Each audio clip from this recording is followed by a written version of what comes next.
আসসালামু আলাইকুম। আশা করি সবাই খুব ভালো আছেন। তো আজকে আমরা দেখব একই ব্রোকারে আমরা কিভাবে মাল্টি টার্মিনাল ওপেন করব এবং ট্রেড করব। তো আপনারা দেখতে পাচ্ছেন, দেখুন এগুলো এই এক্সনেক্স ব্রোকারের আপনার ৫ টা terminal already open, 5 terminal open রয়েছে। তো আপনি একই ব্রোকারে একাধিক রোবট নিয়ে কাজ করতে হতে পারে। তো তার জন্য আপনার আলাদা টার্মিনালের প্রয়োজন, MT4 টার্মিনাল। তো তার জন্য আপনাকে কী করতে হবে? প্রথমে একটি ফোল্ডার তৈরি করে নেবেন, নিউ ফোল্ডার। তো এখানে আপনি একটা নাম দিয়ে দিন, অথবা আপনি যেই অ্যাকাউন্ট ওই টার্মিনালে সেট আপ করতে চাচ্ছেন, তো এখানে সেই অ্যাকাউন্ট নাম্বারটি দিয়ে দিন। ধরুন যে কোনো একটা অ্যাকাউন্ট নাম্বার আপনি এখানে টাইপ করে দিলেন, বোঝার জন্য আমি দিলাম। দেওয়ার পর এখন আমি এই ফোল্ডারের ভিতরে আমি একটি FBS, ধরেন এই FBS-এর আরেকটা টার্মিনাল তৈরি করব, ঠিক আছে? তো FBS-এর উপর মাউস রেখে রাইট বাটনে ক্লিক করে ওপেন ফাইল লোকেশনে ক্লিক করব।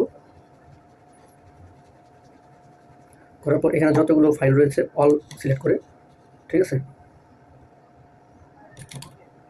কপি করব।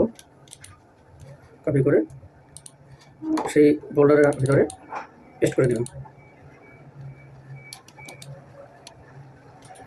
এইভাবে আপনি আপনার আনলিমিটেড, মানে একই ব্রোকারের আনলিমিটেড টার্মিনাল তৈরি করতে পারবেন, যে পর্যন্ত আপনার VPS-এ স্পেস চলবে, থাকবে। তো রিফ্রেশ দিয়ে দিলাম। এখন আমি এক টার্মিনালটা ওপেন করলাম। এই টার্মিনালটা আপনার কী করতে হবে?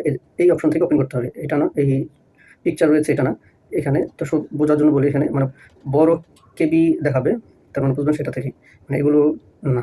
এই যে টার্মিনাল, এটাতে আমি ক্লিক করলাম, তারপর রান করে দিলাম। এই যে দেখুন টার্মিনাল ওপেন হয়ে গেছে। যে আগে ছিল একটা FBS, এখন একটা FBS-এর টার্মিনাল ওপেন হয়েছে। তো এখান থেকে আপনার সার্ভার সিলেক্ট করে নেবেন। ধরুন আমরা সার্ভার দিলাম FBS রিয়েল 10, তারপরে আপনার অ্যাকাউন্ট নাম্বার দেবেন, এক্সিস্টিং ট্রেডিং অ্যাকাউন্ট, লগইন এবং পাসওয়ার্ড দিয়ে ফিনিশ করলে আপনার অ্যাকাউন্ট লগইন হয়ে যাবে। তারপরে সেম অন্যান্য টার্মিনাল যেভাবে কাজ করে এখানেও সেভাবেই আপনি লগইন করে নেবেন। তো এইভাবে আপনি আনলিমিটেড একই ব্রোকারের একাধিক টার্মিনাল নিয়ে কাজ করতে পারবেন, MT4 টার্মিনাল নিয়ে কাজ করতে পারবেন। আপনার কোনো সমস্যা হবে না। তো আশা করি বুঝতে পেরেছেন। ধন্যবাদ সবাইকে।